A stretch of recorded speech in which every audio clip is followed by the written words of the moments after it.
আসসালামু আলাইকুম রহমতুল্লাহি ওবরকাতুহু। সম্মানিত দর্শক, অবস্থা দৃষ্টে মনে হচ্ছে বাংলাদেশের সঙ্গে আমেরিকার যে সম্পর্ক, সেই সম্পর্কটিকে অনেকটা সাঁড়াশির মতো করে আমেরিকা চেপে ধরেছে।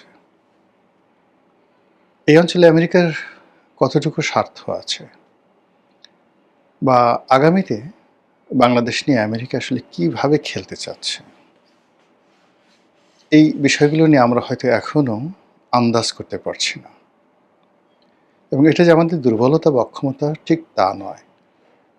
মূল ব্যাপার হলো যে প্রযুক্তিতে যে জাতিগুলো এগিয়ে থাকেন, অর্থ কড়ি, টাকা পয়সা, ধন সম্পদ ইত্যাদি, যখন কোনো একটা জাতি একেবারে উৎকর্ষতার চরম শিখরে পৌঁছে যায়, তখন তাদের আবেগ, অনুভূতি, চিন্তা করার ক্ষমতা এবং ভবিষ্যৎ প্ল্যানিং যে ক্ষমতা, সেই ক্ষমতাগুলো এক্সট্রিম পর্যায়ে চলে যায়। ফলে বাংলাদেশ নিয়ে আমেরিকা আসলে কি চিন্তা করছে, সেটি এদেশের প্রধানমন্ত্রী, সাবেক প্রধানমন্ত্রী থেকে শুরু করে আমরা যারা আমজনতা রয়েছি, আমাদের মন মস্তিষ্কে ঢুকবে না। ৩-৪টি উদাহরণ বলি। মানে ধরুন, মিশরের ফারাও বা ফেরাউন, তারা যে পিরামিডগুলো তৈরি করেছেন, মমিগুলো তৈরি করেছেন, অবাক বিস্ময়ে এখনও পৃথিবী ভাবছে যে কেন তারা এই কাজটি করেছিলেন এবং এত টাকা কেন খরচ করেছিলেন। আজকে ৫,০০০ বছর ধরে আমরা সেই ফেরাউন এবং পিরামিডদেরকে নিয়ে গবেষণা করছি। চীনের মহাপ্রাচীর কেন আজ থেকে ৫,০০০ বছর আগে তারা শুরু করেছিল এবং কন্টিনিউয়াসলি ৩,০০০ বছর ধরে এটির নির্মাণ কাজ চলেছিল কেন? চীনের আধুনিক স্থপতিবিদ যারা রয়েছেন, তারাও এটা বের করতে পারছে না। সবাই বলছেন যে এটা মঙ্গোলিয়া থেকে মঙ্গল যে যোদ্ধা আক্রমণকারী, তাদেরকে প্রতিহত করার জন্য এটি করা হয়েছিল। কিন্তু আপনি এখন দেখুন যে যেভাবে প্রায় ২,০০০ কিলোমিটার জুড়ে এই প্রাচীর রয়েছে, মহাপ্রাচীর রয়েছে, এবং এমন এমন জায়গা দিয়ে রয়েছে যেখানে মঙ্গলদের আসার প্রশ্নই আসে না। আর মঙ্গলরা যখন এসেছিল, চেঙ্গিস খান যখন এসেছিলেন, ঠিক সেই সময়টিতে মানে আপনার সেই জায়গা দিয়ে কোনো রকম গ্রেট ওয়াল ছিল না। আচ্ছা, একইভাবে চিন্তা করেন তো যে কুতুব মিনার, ওই জমানাতে এত বড় একটা স্থাপত্য কলা কি কারণে, কেন এটি তৈরি করেছিলেন কুতুবউদ্দিন আইবেক প্রথমে, বাকি অংশ আবার সমাপ্ত করেছিলেন সুলতান ইলতুৎমিশ। আজও দিল্লির বুকে সেটি দাঁড়িয়ে আছে। তো এভাবে আসলে রাষ্ট্র ক্ষমতাতে আমি এই জিনিসগুলো বললাম, এরকম অসংখ্য উদাহরণ দেওয়া যাবে। যারা এক্সট্রিম পর্যায়ে ক্ষমতায়, বিত্ত এবং বৈভবের একটা পর্যায়ে পৌঁছেন, তাদের খেয়াল খুশি, চিন্তা চেতনা সাধারণ মানুষ আন্দাজ করতে পারে না। অনেক কাজ তারা করেন খেয়ালের বশে, অনেক হত্যাকাণ্ড তারা ঘটান ইচ্ছা হয়েছে তাই, অনেক বিলাসিতা করেন, অনেক দান করেন, খয়রাত করেন, অনেক ধ্বংস করেন, যার কোনো কারণ নেই। এবং যখন এরকম একটা মানুষ বা জাতি বা গোষ্ঠী এমন পর্যায়ে পৌঁছে যায়, তখন সবার মধ্যে একটা আনপ্রেডিক্টেবল অবস্থা থাকে, তারা খুব অস্থির থাকে। যখন পৃথিবীর ১ নম্বর পরাশক্তি ছিল চীন, না আনপ্যারাল পরাশক্তি ছিল the first in the world, প্রথম, সেটা হলো পারস্য। তখন পারস্যের একটা ছাগলেরও যে ক্ষমতা ছিল, সুন্দরবনের রয়্যাল বেঙ্গল টাইগারের সেই ক্ষমতা ছিল না। এবং সেই ক্ষমতাটা এখন আপনি পারস্যে গিয়ে তাদের যে জাগ্রেব পর্বতমালা রয়েছে, সেখানে যে মাউন্টেন গোট রয়েছে, এক পাহাড় থেকে আর এক পাহাড়ে তারা যেভাবে লাফিয়ে ছুটে চলে, ওই সাহস আমাদের রয়্যাল বেঙ্গল টাইগারের নেই। আমাদের দেশের রয়্যাল বেঙ্গল টাইগার যদি ওই ছাগল যেখানে ওঠে ওখানে দাঁড়া করিয়ে দেন, রীতিমতো প্রস্রাব করে দেবে, পায়খানা হয়ে যাবে, ডায়রিয়া হয়ে যাবে সঙ্গে সঙ্গে, বাঘগিরি ছুটে যাবে সঙ্গে সঙ্গে। অথচ জাগ্রেব পর্বতমালার সেই মাউন্টেন গোটের ঠিক সেম ক্ষমতা রয়েছে। এরকম যে অনেক কিছু গড়ে ওঠে স্থানকাল পাত্রভেদে। তো সেই দিক থেকে বাংলাদেশকে নিয়ে আসলে আমেরিকার যে খেলাধুলা প্রয়োজনীয়তা আমরা বুঝতে পারছি না। কিন্তু অবস্থা দৃষ্টে মনে হচ্ছে যে তারা বাংলাদেশকে খুব একেবারে একটা অক্টোপাস যেভাবে ধরে ঠিক ওভাবে চারিদিক থেকে তারা ধরেছে। তারপর একটা সাঁড়াশি দিয়ে যেভাবে একটা উত্তপ্ত জিনিস বা চাদর বেদর করে যে সকল জিনিস সেগুলোকে যেভাবে একটা সাঁড়াশি দিয়ে ধরে আমরা ধরি, ওইরকম সাঁড়াশি দিয়ে বাংলাদেশের সব কিছু আমেরিকা এখন নিয়ন্ত্রণ করতে চাচ্ছে। তারা বাংলাদেশের ট্রেড অ্যান্ড কমার্স, তারা বাংলাদেশের জাতীয় সংসদের দক্ষিণ চত্বরে তাদের স্বাধীনতা দিবস পালন করা থেকে শুরু করে আরও অনেক কিছু তারা করে চলেছে এবং করে যাচ্ছে, এবং এটার কোনো খ্যামতি নেই বা এটার কোনো যাকে বলা হয় বিরতি নেই। তারা কি জোর করে আমাদের কাছ থেকে করিডোর আদায় করবে? তারা কি মায়ানমারের যে আরাকান আর্মি, সে আরাকান আর্মিকে অস্ত্র দেবে এবং আরাকান আর্মিদেরকে সেই চীনের বিরুদ্ধে এবং মায়ানমারের নেপিদোতে যে বা রাজধানী যেটা রয়েছে ইয়াঙ্গুনের পাশে নতুন রাজধানী করেছে নেপিদো। তো সেখানে যে সামরিক জান্তা সরকার আছে, এখন সে সামরিক জান্তা আবার নির্বাচন করে প্রেসিডেন্ট হয়েছে। তো তার বিরুদ্ধে যুদ্ধ করবে এবং ওখানে তারা যে মায়ানমার অ্যাক্ট বা বার্মা অ্যাক্ট 1953 দিকে বা 50-এর দশকে তারা করেছিলেন, সেটা কেন এই মুহূর্তে এসে 2026 সনে তারা এখনই বাস্তবায়ন করতে চাচ্ছে? বিশ্বাস করেন আমরা এগুলো নিয়ে আলোচনা করতে পারি, কিন্তু এগুলো নিয়ে একটা সামারি তৈরি করা বা স্থিরভাবে কোনো কিছু বলা, এটা আমাদের পক্ষে সম্ভব নয়।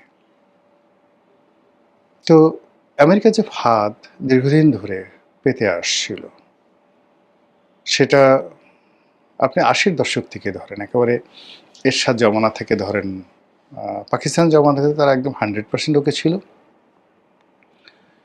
যে এ দেশ তাদেরই, তারা যে কোনো সময় বার্মা অ্যাক্ট করতে পারবে, টুডে অর টুমরো। তারা অপেক্ষা করছিল, কিন্তু 71-এর মুক্তিযুদ্ধটি একেবারে তাদের হিসাবের বাইরে হয়ে যায়। তারপর তারা জমের মতো ভয় পেত বঙ্গবন্ধুকে, ভীষণ রকম ভয় পেত। ফলে বঙ্গবন্ধুর জীবদ্দশায় তাকে মারার জন্য, তাকে শেষ করার জন্য, তার রাজনীতি শেষ করার জন্য সর্বশক্তি নিয়োগ করেছে আমেরিকা। জিয়াউর রহমান সাহেব যখন এলেন, পুরো সময়টা ছিলেন ঝড়ের গতিতে তিনি ঘুরে বেড়িয়েছেন। তার সঙ্গে আমেরিকা বন্ধুত্ব করার চেষ্টা করেছেন, তিনিও আমেরিকার সঙ্গে বন্ধুত্ব করার চেষ্টা করেছেন, কিন্তু ওই সময়ের কারণে ফাঁদটি তৈরি হয়নি। কিন্তু এরশাদ জামানাতে এরশাদের সঙ্গে আমেরিকার, ভারতের, মধ্যপ্রাচ্যের একটা অসাধারণ সম্পর্ক ছিল। ঠিক ওই সময়টাতে আমরা রাজপথে কতগুলো স্লোগান দিতাম, যেমন বঙ্গবন্ধুর জামানাতে যেটা দেওয়া হতো, রুশ ভারতের দালালেরা হুঁশিয়ার সাবধান, আর মার্কিন সাম্রাজ্যবাদ নিপাত যাক, এই ব্যাপারে প্রায় সবাই ঐক্যমত্য ছিল 80-র দশকে। এবং আপনাদের মনে আছে যে বায়তুল মোকরমের এদিকে একটা আমেরিকান কালচারাল সেন্টার ছিল, একবার সেই কালচারাল সেন্টারে আগুন ধরিয়ে দেওয়া হয়েছিল। তাহলে বোঝার চেষ্টা করুন যে আমেরিকাতে আমেরিকা যে বাংলাদেশের ব্যাপারে নাক গলাচ্ছে, এটা দীর্ঘদিন ধরে। তারা সেই 70-এর দশক থেকে তারা সমাজের বিভিন্ন স্তরে তাদের এজেন্ট তারা নিয়োগ করে যাচ্ছে, সাংবাদিকদের মধ্য থেকে, ব্যবসায়ীদের মধ্য থেকে, সম্পাদক, মালিক, রাজনীতিবিদ, অনেকের মধ্য থেকে তাদের যে আমেরিকান কালচারাল সেন্টার রয়েছে, সেই কালচারাল সেন্টার, USAID, এরপর অন্যান্য যে সকল দাতব্য সংস্থা রয়েছে সেগুলোর মাধ্যমে এবং আমেরিকার অনেকগুলো NGOর মাধ্যমে এগুলো করে এখন একেবারে তারা পরিপূর্ণ। আমাদের সমাজের যত বড় বড় রুই, কাতলা, মৃগেল, পাঙ্গাস, বোয়াল যা কিছু দেখেন আমাদের সমাজে, বেশিরভাগই কিন্তু প্রায় অলমোস্ট 90% এই বড় বড় মাছগুলো, এগুলো আমেরিকার কেনা, কৃতদাস, চাকর। তারা চাকর, তাদের স্ত্রী চাকর, তাদের সন্তান সন্ততি চাকর, পুরো পরিবার চাকর, সারাদিন বাসায় বসে বসে আমেরিকার জিকির করে। তো ঠিক সেই অবস্থাতে শেখ হাসিনার পরিবর্তন হয়েছে, পটও পরিবর্তন হয়েছে, তার ক্ষমতা চলে গিয়েছে। সেই ক্ষমতাতে প্রথমে ইউনূস আসছেন, তারপর এখন তারেক রহমান সাহেব আসছেন। কিন্তু দিনকে দিন ক্ষমতা পরিবর্তন হচ্ছে, কিন্তু আমেরিকার যে প্রভুত্ব, আধিপত্য এবং রাজত্বর যে ধারাবাহিকতা আমরা দিনের আলোতে যেটা দেখছি, এতে কমছে না, বরং বেড়ে যাচ্ছে। এবং আগামীতে যে রাজনীতির পট পরিবর্তন হবে, ইভেন যদি কখনো আওয়ামী লীগ চলে আসে, আওয়ামী লীগ অতীতের মতো আর মানে যাকে বলা হয় তিড়িং বিড়িং করে লাভ হবে না। তারা এখন আমেরিকার যে কর্মকাণ্ডগুলো রয়েছে, সেই কর্মকাণ্ডগুলো তারা চালিয়ে নেবে। তারা সেই মায়ের ডাককে মাথায় করে নাচবে। এবং এখন যাদেরকে আপনি দেখতে পাচ্ছেন, ইনুস জামানাতে যাদেরকে দেখতে পাচ্ছেন, তাদের অনেককেই আবার আওয়ামী লীগের সঙ্গে দেখতে পাবেন যে খাতির হয়ে গেছে। এখন আওয়ামী লীগের দুঃসময় যে সমস্ত মানুষ মানে যাকে বলা হয় কণ্ঠ মিলাচ্ছে, আওয়ামী লীগের যদি কখনো সুসময় আসে, আপনি নিশ্চিত থাকেন যে ইনুস জমানার এবং বর্তমান জমানার অনেক মধুমাছি ডাইরেক্ট শেখ হাসিনার কাছে বা ক্ষমতার কেন্দ্রে যে থাকবেন তাদের কাছে পৌঁছে যাবে। এবং এখন যারা লাফালাফি করছেন তারা ছাগলের ৩ নম্বর শিশু হিসেবে ওই সময়টাতে শুধু একটা লাফ দেবে, তাও সম্ভব হবে না। এইভাবে তারা পুরো জাতিকে যাকে বলা হয় অক্টোপাসের মতো চেপে ধরেছে। এই যে আমাদের সমাজে অন্ডকোষ ফাটিয়ে দেওয়ার কালচার শুরু হয়েছে। একজন ভিক্ষুক তার যে অর্থ সেটি ছিনিয়ে নিয়ে ছিনতাইকারীরা তাকে মেরে ফেলছে, একজন ভিক্ষুকের। এই যে ঘটনাগুলো এসে মানে একটা ফেইল, এটা সমাজে ফেইল করছে, মানুষের নীতি নৈতিক যে ফেইল করছে, এটা কিন্তু যাকে বলা হয় পশ্চিমাদের একটা চক্রান্ত। পশ্চিমারা যখনই কোনো একটা দেশে সাম্রাজ্যবাদীদের যে ম্যানিফেস্ট, সেই ম্যানিফেস্টো অনুযায়ী অভিযান চালায়, তখন সে জাতির মোরাল ক্যারেজ শেষ করে দেয়, নীতি নৈতিকতা ধ্বংস করে দেয়, এবং সে জাতি কোনো অবস্থাতেই তাদের সমাজে বুক উঁচু করে, সিনা উঁচু করে জাতির সামনে দাঁড়াতে পারে এরকম একজন লোকও থাকে না। সবাইকে মানে কালপ্রিট বানিয়ে দেওয়া হয়। আপনি এখন চিন্তা করুন তো 1980 সনে, ইভেন 1990 সনে আমাদের এই জাতির যে সকল মানুষজন ছিলেন যাদেরকে মুরব্বী বলা হতো, ধরেন একজন সাংবাদিক ফয়েজ আহমেদ, একজন নির্মল সেন, কিচ্ছু ছিল না, কিন্তু একেবারে সাধারণ একজন মানুষ, কিন্তু তারা বিএনপি এবং আওয়ামী লীগ এই দুটো দলকে একত্রে বসাতে পারতেন।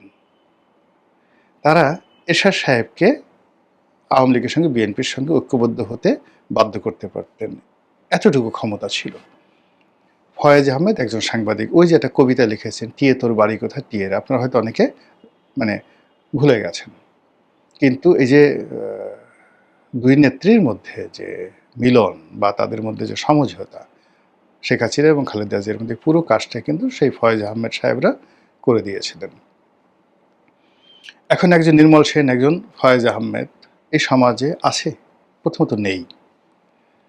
আর সমাজে এরকমভাবে যদি কেউ ফয়েজ আহমেদ হওয়ার চেষ্টা করে, প্রথমত তাকে আওয়ামী লীগের দোসর, জামাতের দোসর, বিএনপির দোসর, ভারতের দোসর, আমেরিকার দোসর, তুমি কার মামুরে, ইত্যাদি ইত্যাদি যাচ্ছে তাই ভাষায় গালাগালি করে এই যে আমাদের সমাজে একটা বিশ্রী পরিবেশ তৈরি হয়েছে, এই যে পরিবেশ তৈরি হওয়ার পেছনে অপসংস্কৃতি, অপপ্রচার যা কিছু হচ্ছে তার প্রতিটির পেছনে পশ্চিমাদের মদত রয়েছে। আর এরকম একটা পরিবেশ পরিস্থিতি যদি বিশৃঙ্খল না হয়, তাহলে তারা তাদের যে কাঙ্ক্ষিত লক্ষ্যবস্তু, সেই লক্ষ্যবস্তু তারা আক্রমণ করতে পারে না, কাঙ্ক্ষিত মাকাম গন্তব্য সেখানে তারা পৌঁছতে পারে না। কাজেই এই যে বাংলাদেশের এখন যে সব কিছু এলোমেলো, আর্থিকতা এলোমেলো, তারপর প্রশাসন এলোমেলো, পুলিশ এলোমেলো, সব জায়গাতে ফ্রাস্ট্রেশন একটার পর এক বাড়ছে, কান্না চারিদিক থেকে বাড়ছে। এবং কোনো মানুষ, এমনকি যারা বিএনপিতে আছে, বিএনপির যে সমস্ত লোক খেলোয়াড় ৩ মাস আগে বা ৪ মাস আগে খুব শক্তিশালী ছিল, সে সকল খেলোয়াড় চলে গেছে, নতুন আরেক দল আসছে।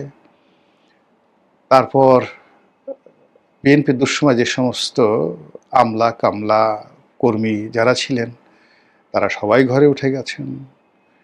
এরপরে যখন ইউনূস জামানাতে আসলো নিয়োগ বদলিতে, হঠাৎ করে বিএনপি যে সমস্ত লোক খুব কাছাকাছি এলো তারা কেউ নেই। ঘুরে ফিরে দেখা যাচ্ছে যে ইউনূস জামানাতে যারা শক্তিশালী ছিলেন তারাই এখন বিএনপি জামানাতে শক্তিশালী। এই যে একটা অবস্থা, এবং একই সঙ্গে আপনি দেখেন জাতিসংঘের যে নিয়োগগুলো হচ্ছে, বিভিন্ন দূতাবাসে যে নিয়োগগুলো হচ্ছে, প্রশাসনের যে নিয়োগগুলো হচ্ছে, প্রায় সবারই আমেরিকার একটা চমৎকার লবিং রয়েছে, আইএমএফের একটা লবিং রয়েছে, এবং পশ্চিমাদের গ্রিন সিগন্যাল ছাড়া এখানে বড় বড় পদ পদবিতে যাওয়াও যাচ্ছে না, টিকে থাকা যাচ্ছে না।